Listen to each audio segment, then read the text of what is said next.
Welcome to Aspects of Writing. I'm your host, James Kelly, and my co-host for today's show is Joyce K. Gatchenberger. And the topic of the show is the internet is the author's friend. And our guest is Wayne Turmel. Is that correct? Turmel. Turmel. Okay. The emphasis is on the last syllable. Okay, thank you, Wayne. Wayne, you got me confused. Joyce. Oh my God, here we go. We're going to have a great show. Please introduce Wayne. Wayne is originally from a small town in Mission, British Columbia, Canada. He now lives and works in Las Vegas, Nevada. For nearly 20 years, he was a stand-up comedian touring throughout North America, headlining clubs and concerts across the U.S. and Canada. Wayne has appeared on An Evening at the Improv. He has opened for bands such as Chicago and Hall and Oates, and worked nearly any place with 4 brick walls and a microphone. In 1996, Wayne says he ran away from the circus to begin a second career in the training and development field. And we want to ask you on that. Do you mean literally the circus, or is that just a... Well, it was, 1996-ish, and the comedy club business had crashed and burned, and I had a wife and a baby who insisted on eating. And at some point, a man's got to do what a man's got to do, you know? Okay. Mm-hmm. So the circus of life. The circus of show business. There you go. All right. Mm-hmm. Over time, he became well known for helping develop management and communication skills in people around the world. Wayne Turmel's podcast, The Cranky Middle Manager Show, had thousands of subscribers around the world and was recognized as one of the top HR blogs in the world. In 2008, he started GreatWebMeetings.com, a company dedicated to teaching the skills to present, sell, train, and lead people and teams using tools like WebEx, Link, and more.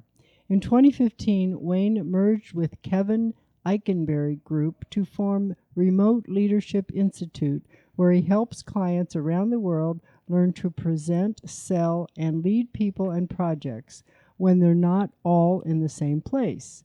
He lives with my wife, the Duchess, his daughter, Her Serene Highness, and Byron, the world's crankiest cockatiel. Interesting.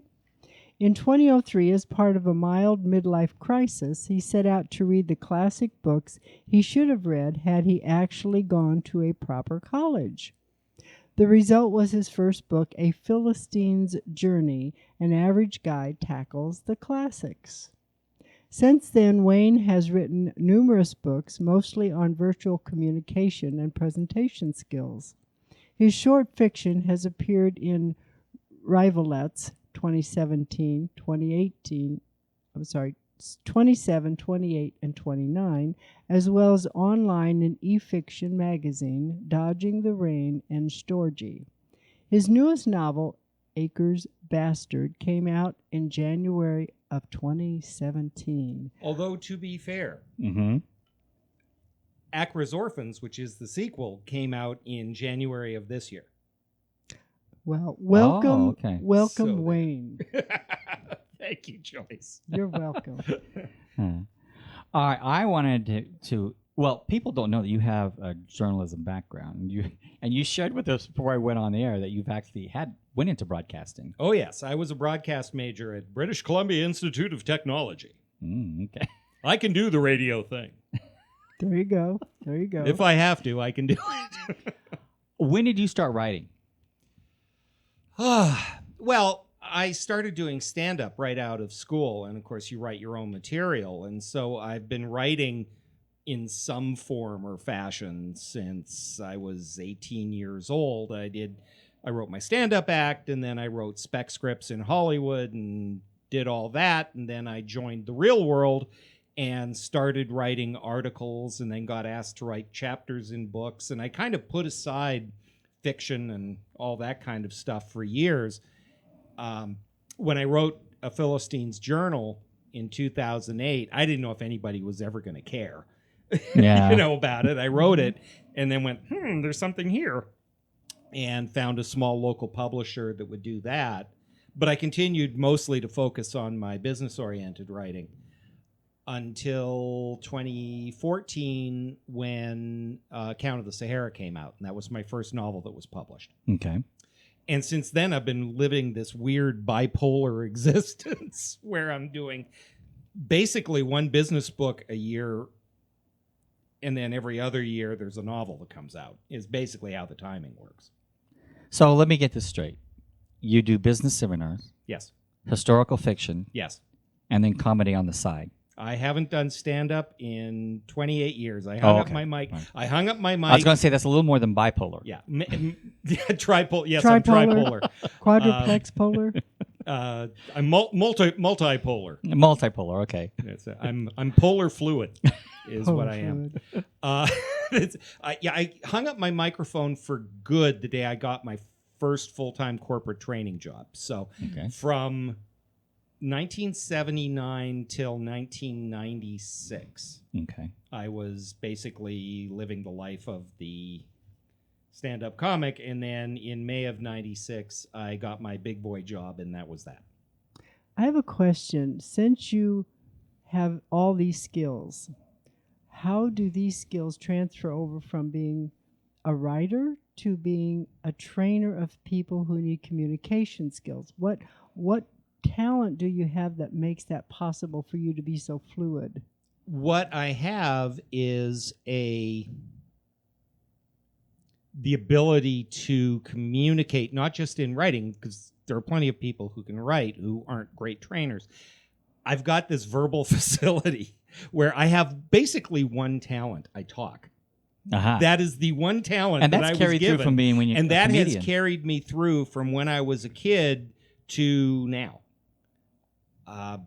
Not only have I been speaking in public basically since I was 6 years old, but I have spent the last 25 plus years teaching people how to communicate in public. And that has gone a long way, not only in the business world, because people don't understand how important verbal communication skills are and the ability to present, but in networking with other writers and helping writers understand that getting words on the page is critical, and it's not enough if you want to get the word out and you want to expand what you do, whether you're writing fiction or nonfiction. You need to be able to interest people in your work, especially when you start. I want you to tell the story that you told us about how when you were, I think you said in the third grade, and the reason this is important is because we're talking about presenting yourself on the internet, and this truly plays right into that. It does. There's a direct line from this strange incident in third grade to now. And this is a story that I tell a lot of writers, because a lot of them say things like, well, I want my work to speak for itself, and I don't like to self-promote and whatever. So here's the Reader's Digest version of the story. And I have just dated myself because nobody under 40 knows what Reader's Digest is. It's probably true. Which sadly it is totally true. So I'm in third grade, and we've got to do the dinosaur project. And every parent dreads the dinosaur project. This is the one where you and your teammates have to glue little plastic dinosaurs and palm trees and stuff and paint dioramas in shoe boxes and all of that. And the key there is your team. Yes. There were, I think, 3 of us assigned to each one. And I'm the redheaded, hyperactive, smart alecky, obnoxious kid, and the other 2 are diligently gluing palm trees and painting clouds and doing and I'm bouncing off the walls. But the teacher says, okay, who's going to tell the group about your project? And I'm like, oh, wait a minute, I get to have everybody look at me and I get to talk and I'm not going to get in trouble for it? Ooh, sign me up. So I got up and, this is a Diplodocus and this is a Brontosaur and blah, blah, blah. And as I'm walking back to my seat, I hear the teacher say, okay, let's have a big round of applause for Wayne's group. And it was this fundamental moment where I realized, wait a minute, I did nothing in terms of the work. I didn't glue the dinosaurs. I didn't paint the palm trees. I didn't do any of that stuff. But I was the one who took the team's idea and presented, and I instantly became the face of that project. They assumed I had a leadership role based on the fact that I was the person who was communicating. And I went, oh, I get this. If you're the one who talks, if you're the one who is the spokesperson, people are going to give you a level of credibility and respect and acceptance that they would not otherwise have, whether it's deserved or not. Right? I was the least contributing member of that group, But you got the most but I got the most recognition. credit for it. Yeah. Anybody who doesn't think that applies in business today has not been paying attention in staff meetings, because that is still the case. And I have spent most of my grown-up life helping people understand that what you know is basically irrelevant if you can't help other people know it. And whether that's the engineer at work who does all this great work and can't get his project funded, whether it's the data analyst who's going, look, if we don't change this, we're going to go broke. We got to fix this. Mm-hmm. Or you're a writer who's saying, geez, I wish people would read my book. If you can't take what's in your head and communicate it, you're working with one hand tied behind your back. And that has been most of what my adult life has been about, which is odd. I have one question for you. This could be a short interview, bro. Did you not like red hair? That's funny. You have to remember That's something. funny, I was James, that's raised funny. in the 70s. I spent the first half of my youth being called Danny Partridge and the second half of my youth being called Ralph Mouth. And basically, I don't care what anybody says, redheaded men are not at the top of anybody's to-do list. No, I'm just talking about today. Okay, well, today, see, let me get a good look here, because this is no longer red. This was a sad, sad day when this happened. I had to throw that. No, in. it's quite all right. I actually had to come to grips with the fact that every time I go to get my hair cut, there's all this gray hair. And my wife is totally in denial. She's, well, honey, you're a blonde now. Ah, okay. No. No, I'm not. My eyesight's bad, but I'm thinking This that ain't is blonde. gray. It is gray. I actually, in a perfect world, I'll go full Santa Claus. This is actually the hope. Well, Wayne, it's interesting because as you mention writers, and as you mention communication, and as you mention the internet possibilities and the business meetings that people are attending on a regular basis every day, they're doing this, like you say, podcasts and all of these things in their business life. If they transfer over to their everyday life and they are a writer, as you say, on the side maybe, it's important to, as you just mentioned, take those skills they already know as a writer and use the podcast, use the internet, use the blogs to actually advertise and communicate the importance of what they're writing on all those media outlets. And not only that, but you can use those when you go live on Facebook and talk about your book or do webinars with your book. And you wrote 2 books on that. One, well, you wrote Long Distance Leaders. The Long Distance Leader, which came out last year. Okay. And then I've also written 6 Weeks to a Great Webinar and Meet Like You Mean It, A Leader's Guide to Painless and Productive Virtual Meetings. And they basically all say the same thing. Yeah. Which is the need to communicate hasn't changed. It's funny. This started 2007. I was working for a traditional presentation skills company. Okay. Teach people to stand at the front of the room and deliver their reports and do all that good stuff. And people were saying, Wayne, this is great, but, I only talk to real people like 3 times a year. The rest of the time, I'm either on the phone or there's this new thing called WebEx that we're using. And nobody was teaching anybody how to use those tools. And so kind of because there was this giant vacuum in the marketplace, I kind of became one of the leading experts in doing those types of presentations. And it was originally all about business. And then if anybody listening or watching this has a day job, you've sat in on a webinar. Yeah. You've been part of a virtual meeting. You've been on Zoom or WebEx or any of those types of things. And we do this as a normal part of work. If you In your social life, you've probably sat in on a Facebook Live presentation, or I've taken classes. you've taken classes during that. And whether you write fiction or nonfiction or whatever it is, it has never been easier to get the word out about your book. Now, it's harder than ever to make a buck at it. Yeah, that's a different story. Different Yeah, conversation. Yeah, for we're another not day. going there today. But both in my fiction and nonfiction, I have a global audience which has come about through using social media to get awareness, but also the ability to use these tools to communicate. I'll give you an example. When my first novel, Count of the Sahara, came out, there were a couple of places that I was able to go, including Beloit College, which is prominent in the book because they were involved in the expedition that the book took place in. And I went and I did my little presentation about Byron de Prorock and all that. But I was getting messages from, an archaeology club in Texas and another group over here, and they've got no budget to fly me down there and do my little puppet show. We just got on WebEx, and I did a webinar version of the exact same presentation, and people who I will never meet in real life were able to see me in action, put a face to a name, find out about my book, find out about my character.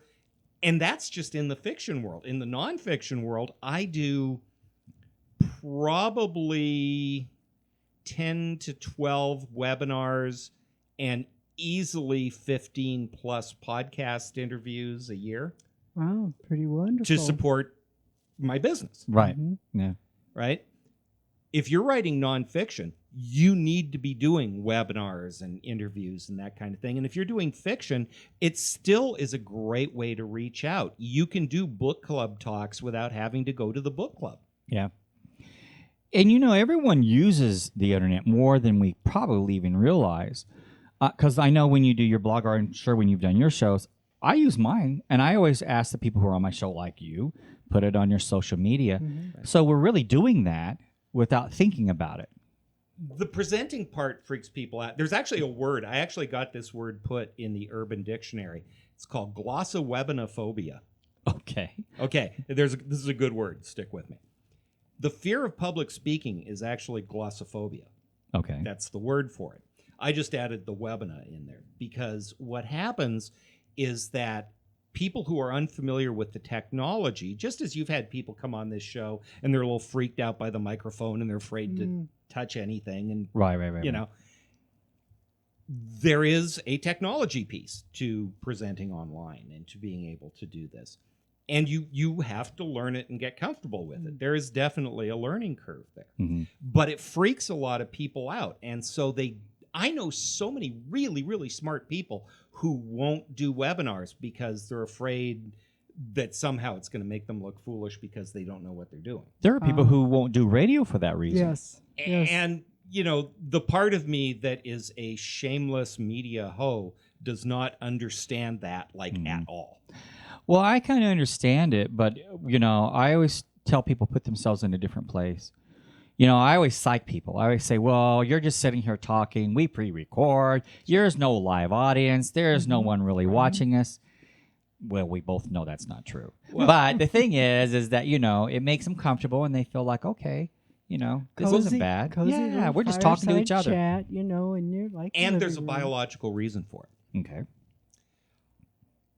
Here it is. So first of all, stage fright, the not wanting to speak in front of other human beings, is one of the most natural things there is. It goes back to the dinosaur days, right? If I'm a caveman and I'm walking across the savannah and I feel a set of eyes on me, that's probably not good news. Right, exactly. Right? 'Cause they're And so Exactly. fight or coming to flight get kicks you. in. What are the symptoms of stage fright? Mhm. Your heart starts pounding. Uh-huh. Your hands get sweaty. You want to get the heck out of there. It's a perfectly natural biological response. 3/4 of the population suffers from that to some degree or another. There's a quarter of us who are so addicted to that rush that not only Love is it. it not a I'm not fear, one of it's a those. I'm need. telling you The now. cave Okay, bears so are I'm- coming, and he loves. Yeah, I'm them. telling you. Hey, cave bear, look at me. Yeah. I challenge you. Come So on. that's I dare you. so Get that's over the here. first thing, right? Is there's this natural fear.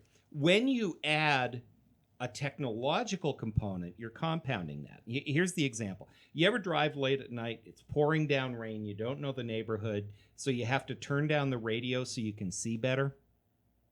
Yeah. I've been there. You know, I've that's been there. interesting. It's the same thing. Our brain can only process so much.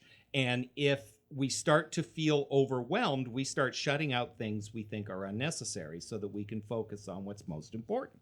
Mhm. You know, I went to a play last night with some friends. And one of the things I asked before we went to the play is I had gone to a play with them 3 months ago. And at that play, it was an interactive play, but they did not tell me. Oh, And who do you think they pick from the audience to play a Moi. part in the thing? Moi.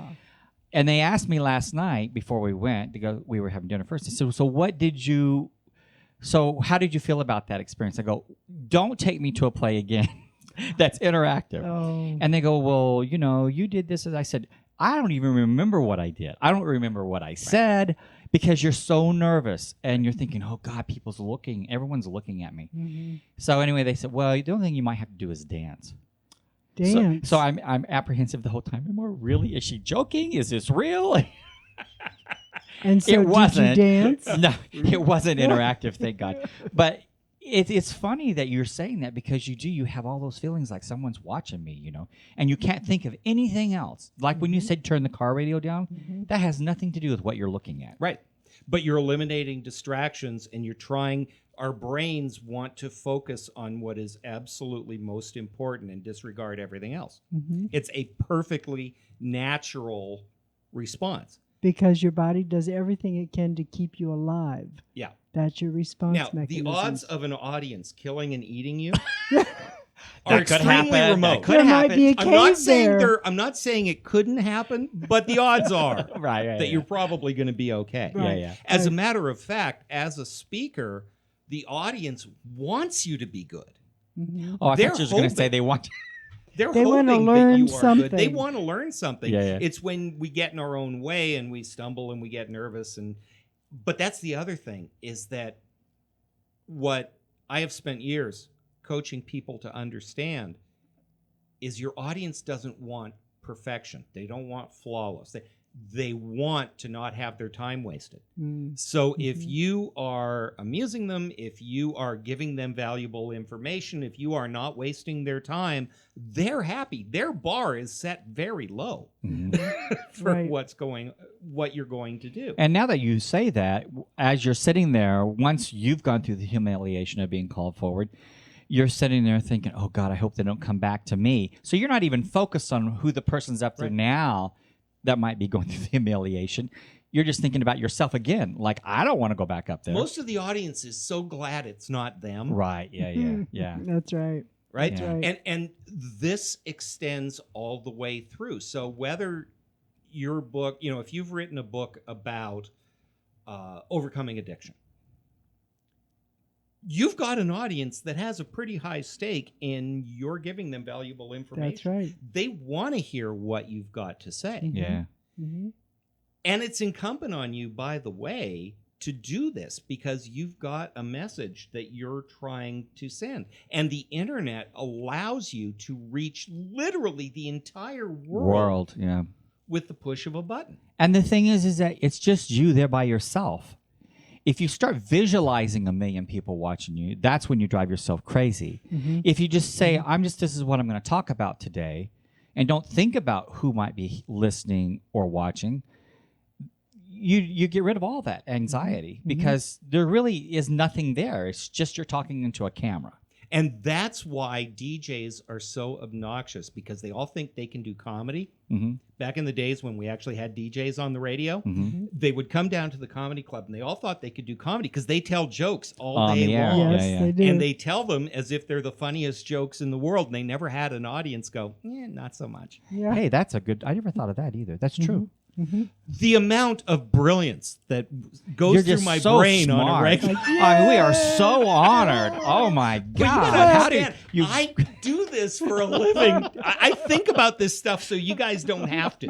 You know Thank that I'm you. taking I one for the appreciate team that. here, right? I appreciate your role. In the Thank you. group, in the group. I'm a giver. What can I tell you?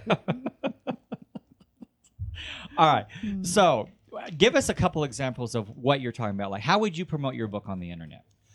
I'll give you a nonfiction and a fiction example. Okay. So, Long Distance Leader, we've been very blessed. It's about to go into its 4th language. We're really excited. I told my boss and co-writer the other day that this is the first book I've written that people have actually read. It's very exciting. People came up to us at a conference not too long ago, and everybody either had a copy or they had read it. It's very exciting. The North Alabama Society for Human Resource Managers does a monthly webinar for their membership. Associations, whatever your book, your nonfiction book is associated with, there's an association for that, right? Probably.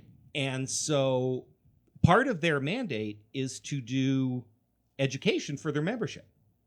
Okay. And so I did a webinar on what HR doesn't know about remote working. Okay. It was a 40 minutes of content plus some Q&A. There are 100 members of the North Alabama Society for Human Resource Managers who now know about the book and who know about my business and who know about me. And a couple of those have actually become prospects. Possibly we're going to do some business with them. And I never have to leave the house.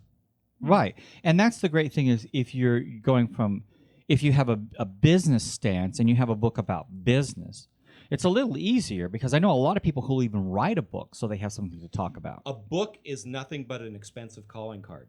And it's a brilliant calling card. If you are a consultant, you want to be the guy. You want to be literally the guy who wrote the book. And women can be the guy too. The guy is a Chicago term. Okay. It's like, I got a guy. Right? Thank you for clarifying that. I appreciate that. I aim to please. It's just, you want to be the recognized expert in your field. There you go. And human beings are extremely gullible. And if you have a book, you must be an expert. Yeah, you're right. You can go on about whose book is good and whose book isn't and all the rest of that stuff. But when you hold up your book and say, we wrote this book, people instantly fall into line. Do you know how many Unless they're times I've gullible used that parts. term when I have someone on, and I'll have someone on who's a first-time author, and then I'll have someone on who's written 3 things, and I'll say, we have the expert, and then we have the novice. So you're right. We automatically just That's right. assume because they've got published books out there, they are the expert. It's the print equivalent of, you're the guy who's talking for the group, so you must be the smart one. Mm-hmm. You've written the book, The therefore dinosaur you must group. be. Yeah. I'm the Dinosaur dinosaur guru. Right Who back knew? to 3rd grade. Right? The world has not changed since 3rd grade. Certainly, the business world has not changed since middle school. You know that, right? Yeah. Okay. So that's on the nonfiction side, and it's not even business related. Again, I'm an expert in addiction.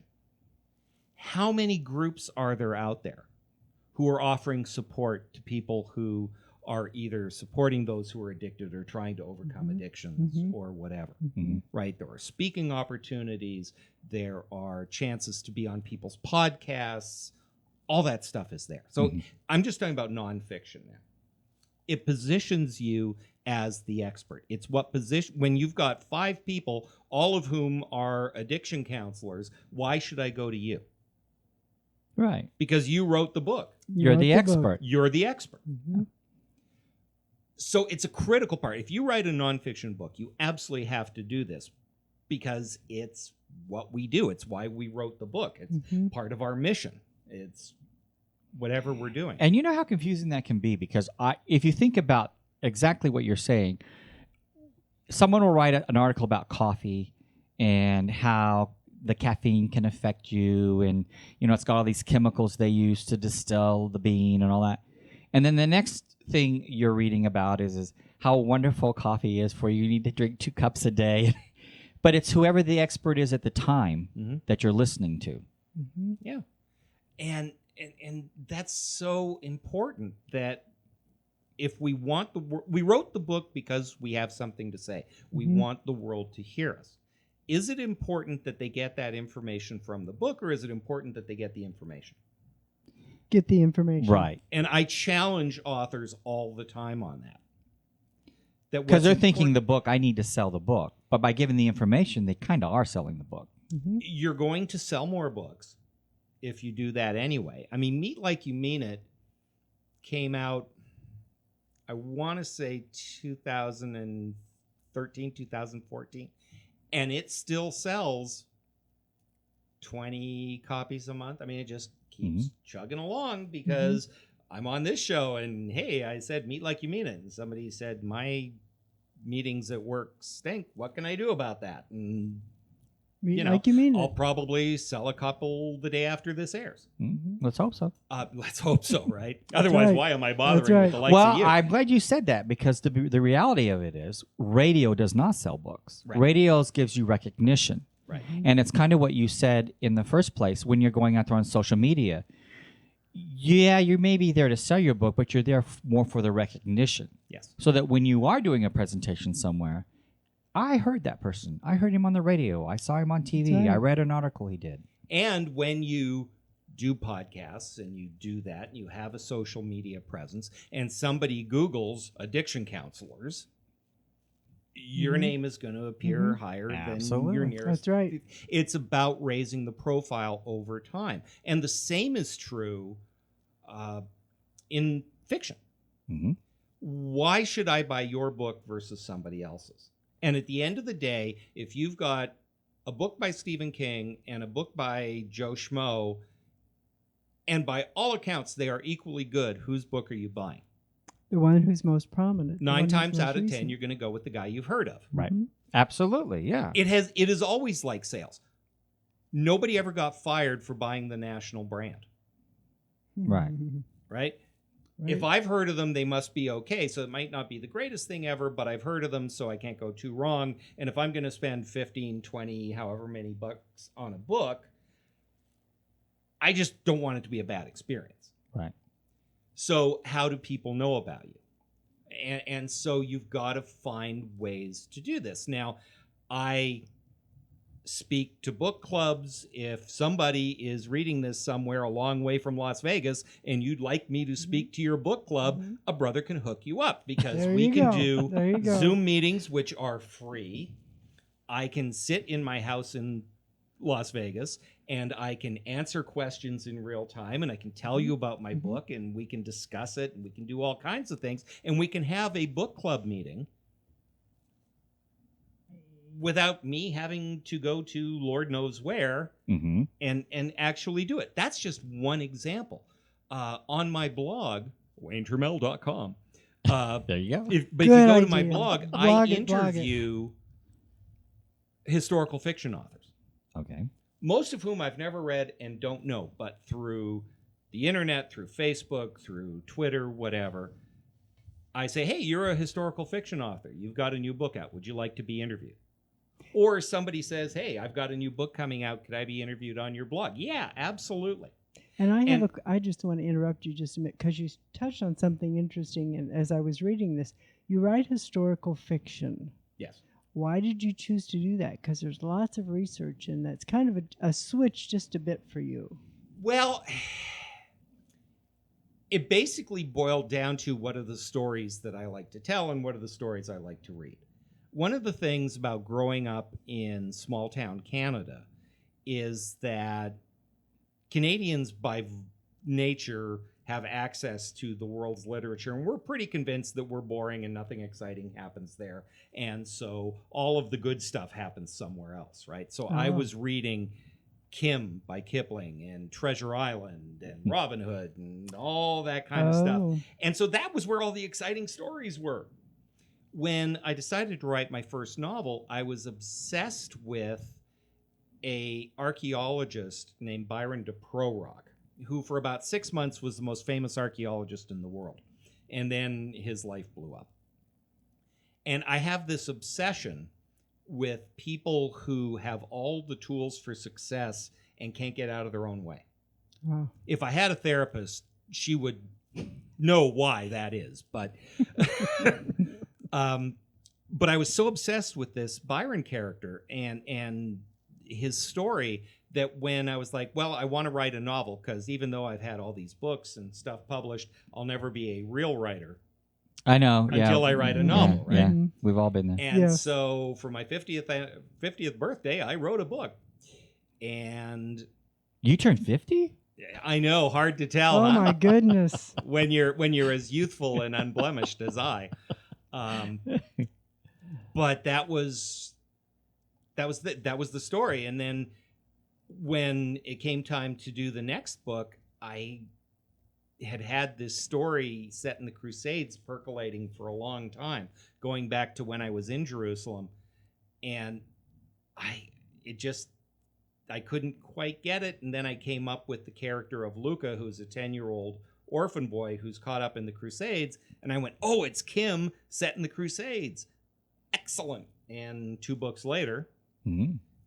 that's where that came from. So they're the stories I wanted to tell. The book I'm working on right now is decidedly not historical fiction.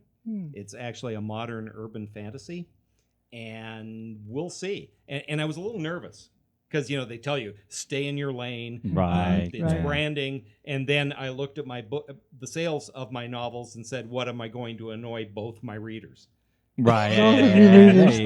yeah, yeah. My theory is write what you want to write. Exactly. Mm. And the internet allows you to find your audience. It Mm. allows you to find your tribe. You can have more than one audience. There are 20 Facebook groups for historical fiction. Mhm. Trust me, I'm a member of most of them, but that's how I get the people who've been on my blog. And then they in turn invite me to be the guest on their blog. And some of these people I've established real relationships with. And so with historical fiction, do you actually do the kind of online research for them, or do you know? Most of it is from- online. Okay. When I was writing Count of the Sahara, I was very lucky in that I was living in Chicago at the time, and Beloit College, which is only 90 miles from Chicago, had all the archives of this trip Oh. to Algeria. They had sponsored it in 19, what was it? Help Mr. Wizard. 1925 was the expedition. They had helped pay for that expedition. So all of the archives Wow. were in their basement. And I called them and said, look, I'm nobody. I'm some schmuck writing a book, but could I take a look at it? And they said, when can you be here? Oh. Because one thing you have to know about research people is they are very lonely, and they're desperate for people who They wanna share. what they Yes, they're they do. desperate to Yes. share what they do Mhm. with somebody who cares. And so I showed up, and they pulled down 4 boxes of stuff and handed me a pair of gloves and said, Yeah, we don't just hurt anything, do what you want to do. And then when the book came out, it happened to be the 90th anniversary of the expedition, and so they invited me up. They had a big exhibit at their museum of all the Wonderful. so I was actually, for the first time, got to see some of the clothes that the characters in my book actually wore, and got to look at all the pictures and things like that. It was wonderful. So I dig the research. You did it. I'm a research geek. I'll go down the Google rabbit hole all day long. But for the Akras books, Akras Bastard and Akras Orphans, other than one trip to Jerusalem in 2007, all my research is online or at the Oh, library okay. through books, and try to get as reputable resources as you can. So, I would love to go and actually visit those places, and someday I will, and, Mhm. like that. But I love the research. And so the first books that I've written are these ones that kind of obsessed me, and now I'm obsessed by something else. So, although I'm learning a whole lot about Gypsy Roma culture, which I didn't expect to, but that's There you going on go. now, so that's there you fun. go. And that's another thing you can use the internet for. I mean, not just to go out there and blast your book. You can actually go online and touch base with someone from another country and find out information from them. I can't tell you how receptive people have been. I'll read a book, and so I'll just send an email. I'm a big believer in the fan mail, fan letter. Like, if I read a book, this is obscure and geeky. It was a biography of Mikhail Sholokhov, who's a Russian writer who won the Nobel Prize and all that stuff. And I'm like the one American that's read his book. But the author lived in Chicago. And he taught at DePaul University, and I found his email address and said, "Hey, I'm the guy who Wrote you that letter. wrote who loved the book, and blah blah blah." And we started a correspondence. The character in Count of the Sahara, I read a book about Byron de Prorock, and there was a chapter in the back of the book that was an essay written by this guy named Michael Tarabolsky. And so I found Michael Tarabolsky's email address because you can't hide on the internet. Mhm. And I said, "Hey, I'm fascinated by this guy. What else is there?" And he said, "That's it." He says, "I'm the only guy that's ever written in English about Byron de Prorock. And what you see there is what I know. I've got a little bit more." And we started a correspondence, and I wrote the novels basically using Michael's and then the museum's firsthand information. Right. So the internet, it drives me crazy that the internet, which allows us some knowledge of human culture, is boiled down to Trump hating and cat videos. It's like, this is what the universe this is what we do with the greatest tool we've ever been given. Yeah, that is a good point. Well, I want to talk a little bit about ways to use the internet for just your average author. Absolutely. Like someone like myself, Yep. who's pretty much a novice. I'm not really that keen on the internet other than research. We have an author we talk about a lot, Pat Ritter, who's in Australia. I was mention him. Pat Ritter's greatest audience is in the United States. Right. And the reasoning for that is because he gets on the internet every day and he sends out one page that he's written every day to his audience.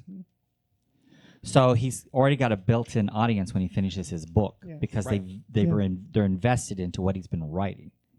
So he's using that to it's not even a webinar, it's just putting out a page a day on the internet. Well, it's maintaining contact. It's staying on the radar screen, because let's say it takes a year. It takes me about a year from start to final version. And I self-publish some of my stuff, and I've gone through small press for other stuff. So, if you go through a traditional press, it's 2 years between starting the book and when it sees the light of day. Your audience is long gone, right? They read your book, they loved it, wow, that was great, and they've moved on. How do you stay on their radar screen? How do you keep them invested in you? How do you create a relationship with your audience? I do it in my nonfiction work. I do it we post on our blog all the time. I use Twitter and Facebook to get those messages out there. Traditional marketing, social marketing type stuff. For my fiction work, I play on Twitter. I use a personal Twitter account as opposed to my official businessy Twitter account. And I take part in chat groups, and I wrote a short story about boxing. So I went when my story came out on Dodging the Rain, I went into every boxing special interest group I could find and said, "Hey, if you like boxing, you might dig this story." So know your audience, know who you're trying to reach. And once you're kind of engaged with them, they continue to do that. I do about once a week, depending on what the pipeline looks like, interview with historical fiction authors. There's one, actually a Las Vegas author, Mike Kerr, a couple of weeks ago was on, and, I'm then going to be on his blog, and and he's helping to promote my book signing at Barnes & Noble in a couple of weeks. And we're doing that kind of thing to help each other out. And, the world is an interesting place. Now, if you are going to use the internet to do this, if you are going to get on people's blogs and do interviews, today's word is reciprocity, which means if somebody lets you on their blog or interviews you or gives you some love, return the favor. Yes. It is stunning how many people I have interviewed, given a week's worth of publicity to on their book launch, and never heard from again. And they don't even retweet the information. Or at least say thank you. I appreciate it. What can I do? Yeah, but hello, how are you? Appreciation doesn't sell books. Retweet That's true. retweet the article. That's true. I'm a little more That's true. mercenary than And that. you know Yes. what you're saying is so key, because Yes, it even is. with this show, people don't share. Even people who are associated with the show sometimes, not you, but you know, Mhm. I and understand. people don't always share. And it's like this is benefiting you. Mm-hmm. You know, this is your advantage. Absolutely, and this should not be any great insight to anybody who's a grown-up. But you've invited me on your show. Mhm. Obviously, I have information, or I hope I have information that your audience is going to find valuable and that you found worthy of discussion, right? And so I come down on a Sunday afternoon and we're having this conversation, and hopefully this will get my name out there and I'll It sell will, some books. yes. But also, what else can I do for you? Yeah, I mean that's not why I asked that question, but my point is that to your benefit, it's to your benefit to let people know, Absolutely. It is- because again, it's name recognition, Mhm. and the more people listen to what you have to say, you sell yourself, and I think that's what people forget. You're out there selling yourself as much as you're selling your book, because people buy into who you are, and so they want to know about you. They want to know your history. They want to know. Yeah. You know, they want to be able to associate with you in some way, especially if they like the genre you've written in. Right. Right. So that's why you need to go out there and let people know who you are. You do. And the world is relationships. It's all connecting. And whether it's, hey, I read this guy's book, I wonder what else he's got. Right. Mm-hmm. Right? Or what else Amazon- he's done. Amazon Yeah. or Barnes & Noble or whoever does a brilliant job of this, where they say, hey, if you read this, you might like this. Right. Right. And if you like this author, you're going to like this author and this author and this author. And that's how we shop now, because we don't walk into bookstores and look at the Right. printed covers and try to figure out where this Well, is. we know the bigger stores have pretty much all but one or two gone to the wayside. And That's that one right. just got sold to a venture capital group. So Really? yeah, isn't that going to be I exciting? heard that. Mhm. Yeah, it's going to be an adventure. But it's all relationships. And I'm doing your show right now, and in a week, I'll be replaced on the list by whoever is the next Exactly. interview, and that's fine. Mhm.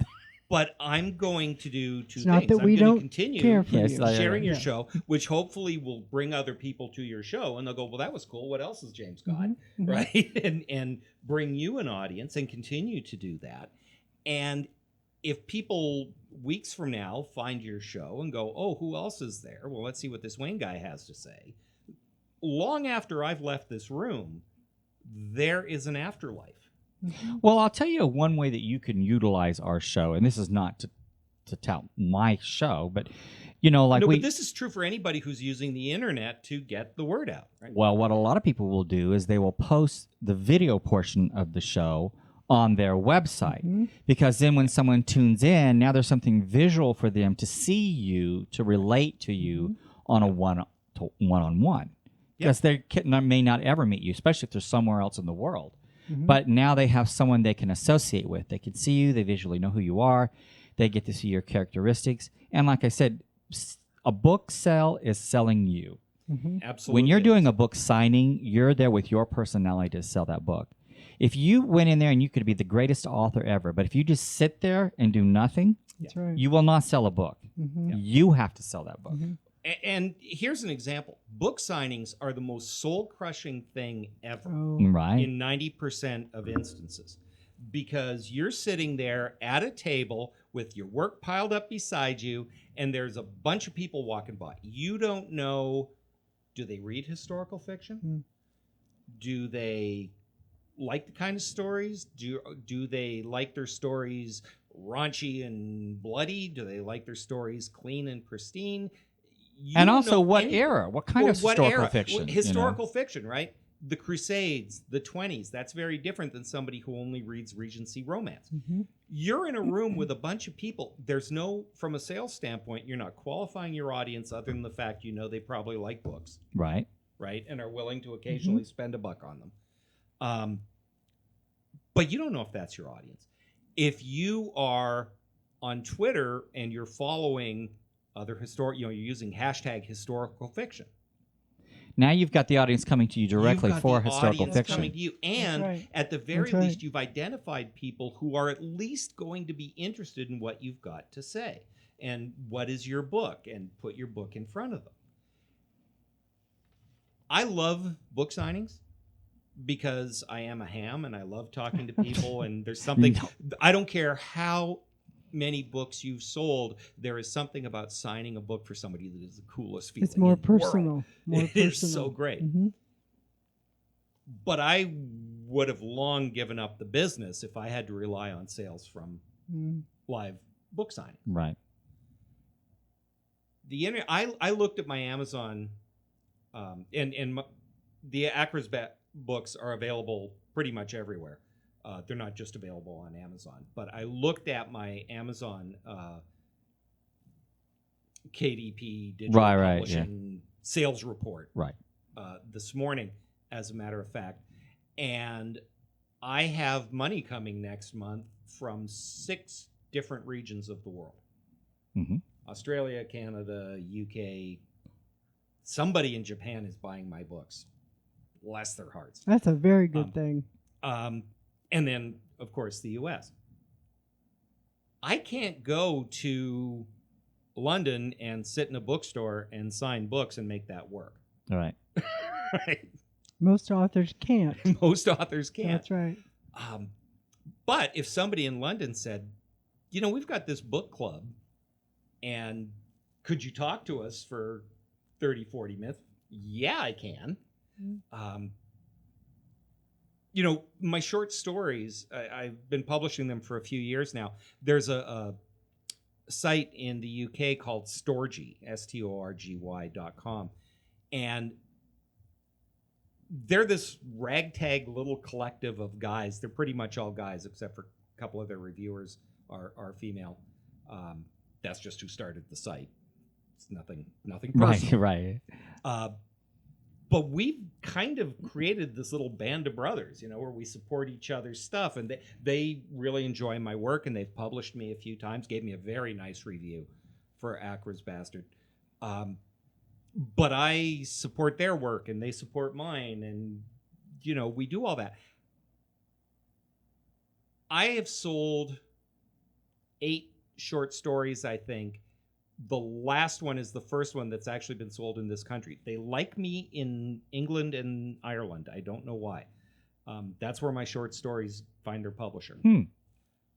I'm looking for an audience. I don't care where that audience is. Absolutely. Right? Mm-hmm. If I'm looking for a publisher, if I'm looking for a place to sell my short fiction, it's also a great way to find that. And it doesn't all have to be in your... there aren't a lot of publishers in Las Vegas. There are a few.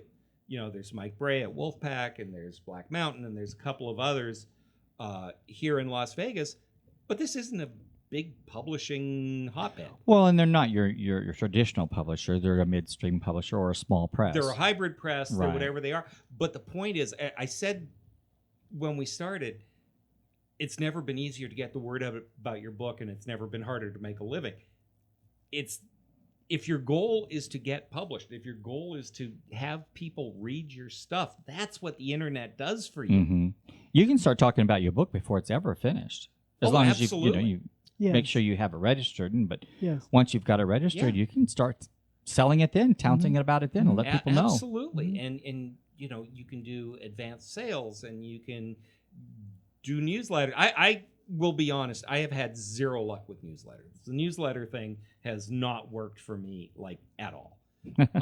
And maybe that's because it is obviously because I'm doing it wrong, because frankly, there are lesser authors with better newsletter lists. Some people make it work for them.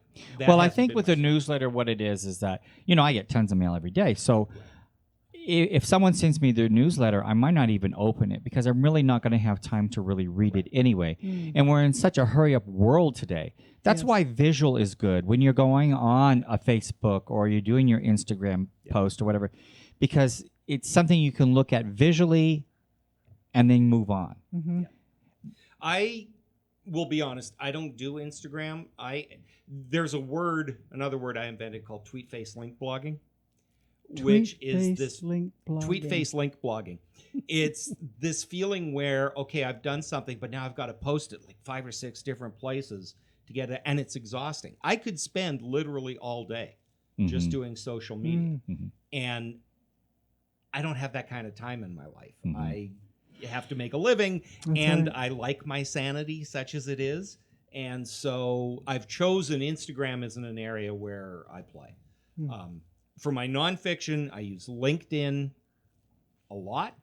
And for my fiction, Facebook and Twitter, I use a bunch. And those are my drugs of choice in terms of social media. Okay, well, we're getting close to the end of the show, so I need you to give us a quick word of wisdom when it comes to going out there on the internet. What can someone do? Okay, look at the internet in 3 ways. One is research. Not only research in terms of your material, but in terms of who's your audience. Where can I find people that are going to like my book? Right? So there's the research component of it. Another way to use the internet is to get the word out. Find people who might be interested. Find associations that are interested in the topic of your nonfiction book. Or in my case, archaeology groups. Right. We're so fascinated. Groups are important. Find those groups. Find that niche. Associations, groups, people that are affiliated with what you care about is really important. So you can find your audience out there. And then the other thing is to find ways to broadcast your message. Yeah. And whether that is doing Facebook Live posts, whether that is do a setting up webinar blog, based on what your book's do a about. webinar, all of that. And here's the deal. When you do a webinar, yes, it's nice to have a bunch of people on it, but you can also record a webinar and put it up on YouTube. Yeah. It's just video content, and you put it up on YouTube, and somebody's going to trip over it. They're going to look for keywords. I'm interested in the Crusades, and all of a sudden they find out that there's this thing, and all of a sudden, hey, there's a couple of novels here that I might be interested in. Well, I would like to thank our guest, Wayne Turmel, along with my co-host, Joyce Gatchenberger. Have you met your co-host? Allow me to introduce Joyce. Yeah, Joyce. Joyce, where can we learn about your work? A couple places. I have my own site, which is linesoflistening.com. You also can get everything on Amazon. And I have a blog, which is dedicated to health and wellness, which is linesoflisteningblog.wordpress.com. And Wayne? Oh, good heavens. Well, for one thing, if you are in the Las Vegas area, June 29th, I'll be at the Barnes & Noble in Henderson, which is really cool. Okay. WayneTurmel.com is my website, particularly for my fiction. I'm on Twitter, WTurmel. That's the easiest way to find me. Okay. And RemoteLeadershipInstitute.com is how I pay the rent. All right. Well, again, Wayne, thank you so much for being on the show today. Thank you, Joyce. To find information about the show, just go to aspectsofwriting.com. That's aspectsofwriting.com. We broadcast live at 1 o'clock on Saturdays on amfm247.com. Just go to amfm247.com. I said that wrong. amfm247.com. And click on the Aspects of Writing show. We also are on 14 terrestrial stations. Just go to Aspects of Writing to learn more. Until next week, this is your host, James Kelly, reminding you, if you can dream it, you can write it. Thank you so much, Wayne. Yes. Thank you, Joyce. Thank you, Wayne. You're welcome.